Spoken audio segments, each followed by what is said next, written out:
నిర్మల్ జిల్లా బాయంస మండలంలోని సుంక్లి గ్రామ శివార్లో అతి పురాతనమైన నాగదేవత ఆలయాన్ని బాయంస మండల చుట్టుపక్కల గ్రామాలే కాకుండా దూర ప్రాంతాల నుండి ఆలయానికి వచ్చి మొక్కులు తీర్చుకున్నారు. ఇక్కడ ప్రత్యేకత ఏంటంటే పుట్టలో వేప చెట్టు ఉండడం విశేషం. ఎవరికైనా పాము కాటు వేస్తే ఆ వేప చెట్టుకు 5 చుట్లు తిరిగి వేప ఆకు తింటే క్షేమంగా ఉంటారని భక్తులు మరియు గ్రామ ప్రజలు అంటున్నారు. దూర ప్రాంతాల నుండి మహిళలు ఎక్కువ సంఖ్యలో వచ్చి మొక్కులు తీర్చుకున్నారు. అన్నదాన కార్యక్రమం కూడా నిర్వహించారు. కార్యక్రమంలో గ్రామ వేడిసి అధ్యక్షులు జక్కం భూమేష్, శ్రీమన్ ముత్యం, చెన్నారెడ్డి, వెంకట్రావు, బుచ్చన్న, మురుగుల యోగేష్, ముత్యం రమేష్ గౌడ్, గ్రామానికి చెందిన కొందరు యూత్ సభ్యులు అన్నదానం నిర్వహించారు. అలాగే గ్రామ ప్రజలు ప్రతి ఒక్కరిని నాగదేవత ఎల్లవేళ అందరినీ కాపాడాలని గ్రామ ప్రజలు కోరుకున్నారు. మహిళలు తదితరులు ఎక్కువ సంఖ్యలో పాల్గొన్నారు.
చిన్న నాగేం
మాకు పాడి పంట ఆయురారోగ్యాలతో మా సుంక్లి గ్రామము సిరి సంపదలతో సుఖంగా ఉన్నాం.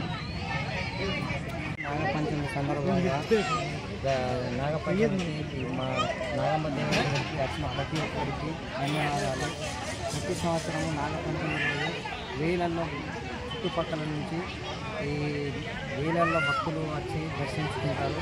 ఈ బైంసం మండలంలో ఒక సుంక్లి గ్రామం మరియు మాగిరి గ్రామం 2 గ్రామాలనే నాగదేవత టెంపుల్ ఉన్నాయి కనుక మా దగ్గరికి అనేక సంఖ్యలో భక్తులు వచ్చి ప్రతి సోమవారము శనివారము మరియు ఈ నాగపంచమి రోజు అయితే అన్నదాన బండారం కూడా విధించి మరియు యువకులు అందరు కలిసి బండారం చేయడం జరుగుతుంది. మరియు ఈ టెంపుల్ కట్టి దర్శించిన ప్రతి ఒక్కరికి ధన్యవాదాలు.